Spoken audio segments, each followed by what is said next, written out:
Good evening from Washington. I'm Larry O'Connor. When last we checked in on Congressman Dan Goldman, he was harassing Julio Rosas. You'll remember, we talked about it earlier this week. Remember, he's the guy who said, "Oh, we're supposed to believe you, the reporter who was actually on the ground watching the Antifa riots as our cities burned down, over Christopher Wray, who promised us there's no real Antifa threat. Come on, we're going to ignore you, Julio." Yeah, that guy.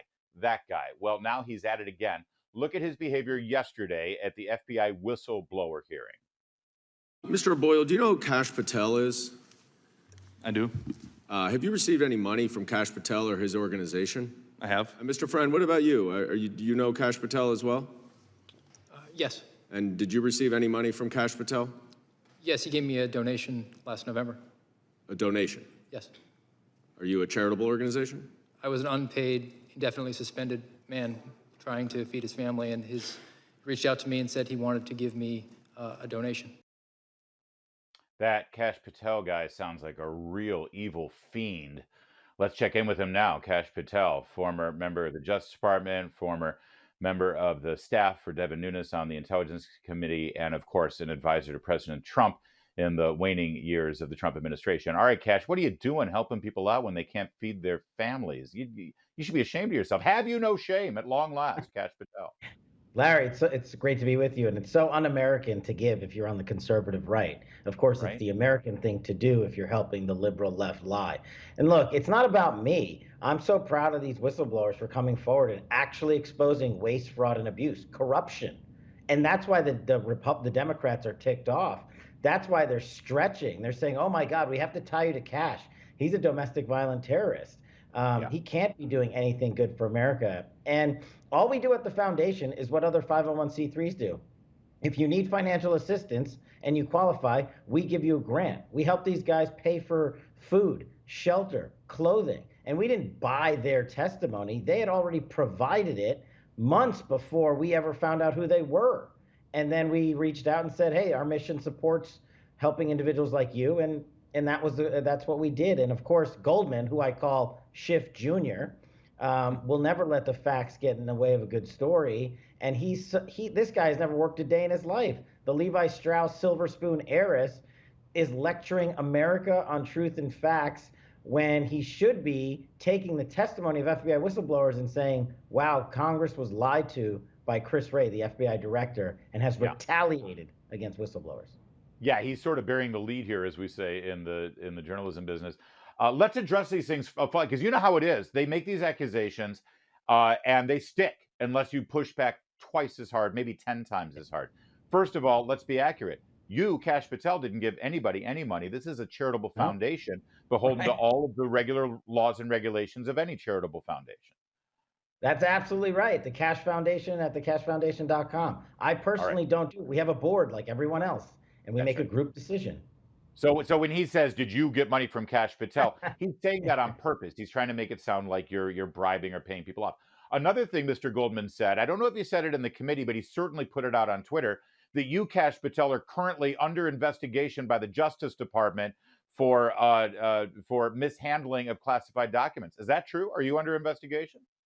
No, of course not. It's absolutely false, but they want the narrative out there, like David Ignatius at the Washington Post, to say Kash Patel and his organization are not only buying FBI informants and whistleblowers, but they are actively under investigation. Here's the kicker. If I am under investigation, do you know who just committed a felony? Dan Goldman, by leaking classified information, because any investigation of that nature is by definition classified. Maybe someone will look into that. That's a great point. I mean, for all you know, you might be under investigation, but Dan Goldman Look, they've subpoenaed me. revealed it. You know, they've been surveilling me for half a decade, so who knows at this point. Dan Goldman, you mentioned Adam Schiff. He is connected to Adam Schiff. This guy, he's a freshman congressman, as you mentioned. He just dipped into his trust fund from Levi Strauss. He bought this seat. But before he was in Congress, he was actually a staff member for Mr. Schiff. Is that correct? Yeah, he was one of the leading staff members for the January 6th committee and for Adam Schiff's House Intel work, and they helped perpetuate more lies during his tenure, falsely accusing Donald Trump and many Americans of things that never happened: Russia collusion, insurrection, and now they're going after brave American servicemen who served the FBI for exposing Chris Wray's corruption at multiple levels. It's Listen, disgusting. people would be forgiven if they'd say, what the hell is this guy doing on this committee asking these questions? He's part of the problem. But here's the thing. The people of his district elected him. He has every right to sit on this committee if the leadership of his party says so. Imagine if Jim Jordan were able to sit on the January 6th committee, as leader Kevin McCarthy wanted him to do. He should have been there as well, but he wasn't allowed. Nancy Pelosi said, nope, not going to let your voice be heard.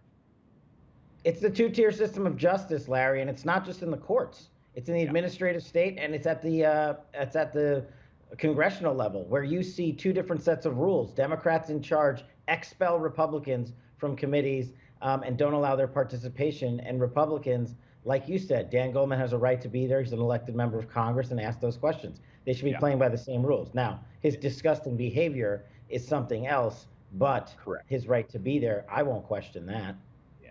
Let's get to the buried leader, what he should be focusing on, and that is the actual testimony. Here's a little bit of what we saw from these whistleblowers yesterday. All of the hardships you've gone through. If one of your really good friends, your former colleagues, came to you and said, I have this thing that is being covered up, and I think the American people need to know about it, what advice would you give them? I would tell them first to pray about it long and hard. And I would tell them I could take it to Congress for them, or I could put them in touch with Congress, but I would advise them not to do it. So you would legitimately try to protect one of your colleagues from doing what you have done? Absolutely. And how do you think that solves being able to shine light on corruption, weaponization, any kind of misconduct that exists with the American people? It doesn't solve it. But the FBI will crush you. This government will crush you and your family if you try to expose the truth about things that they are doing that are wrong. And we are all examples of that. I can't think of a more sobering way to end a hearing. I yield back. By the way, that's one of the reasons why a couple of these brave whistleblowers actually reached out to the Kash Patel Foundation, the Kash Foundation, and requested assistance because they were being crushed. Kash, it's so frustrating to see this develop and see this go forward.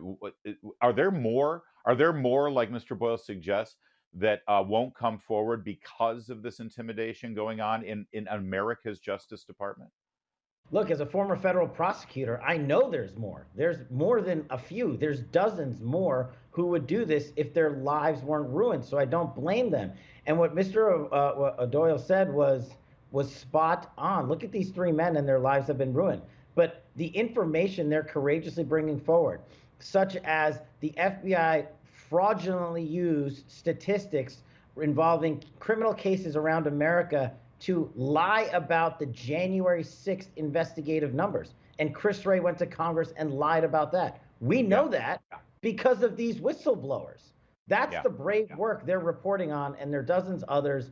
And, I hope they come forward, but I understand how tough it is.